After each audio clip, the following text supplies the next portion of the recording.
आत्मसमर्पण नहीं करते हैं तो गढ़चिरौली में 31 मार्च के 2026 के बाद माओवादी नहीं रहेंगे। उसके लिए गढ़चिरौली पुलिस की प्रयत्न बहुत पहले से शुरू है और उस निर्णायक अंत के पहले हम गढ़चिरौली को क्लियर कर पाएंगे, ऐसा मुझे विश्वास है। ऑपरेशन जे प्रथमदा असे झालं की गढ़चिरौली C60 ने 3 दिवस 3 रातचे इतके लांब ऑपरेशन अत्यंत होस्टाईल टेरेनमध्ये त्यांनी ऑपरेशन एक्झिक्यूट केलं आणि जे नियरेस्ट पगडंडी होते जिथपर्यंत तुम्ही पोहोचू शकता त्यापासून 14 किलोमीटर अंतरावर आमचे हे ऑपरेशन सुरू होतं आणि 3 दिवस 3 रात चाललेल्या ऑपरेशनमध्ये एकूण 7 जहाड माओवाद्यांना कंठस्थान घालण्यामध्ये गडचिरोली पोलिसांना यश प्राप्त झाले।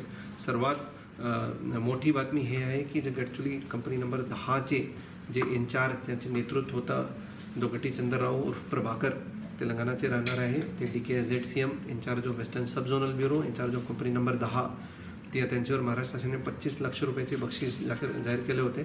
त्यांचे खात्मा करण्यामध्ये गडचिरोली पोलिसांना यश प्राप्त झालं। हे 7 कॅडर्सचे आयडेंटिफिकेशन झालेलं आहे। 3 आमची कंपनी नंबर 10चे कॅडर आहे आणि उर्वरित 4 जे आहे ते छत्तीसगडचे वेगवेगळ्या फॉर्मेशनचे कॅडर आहे।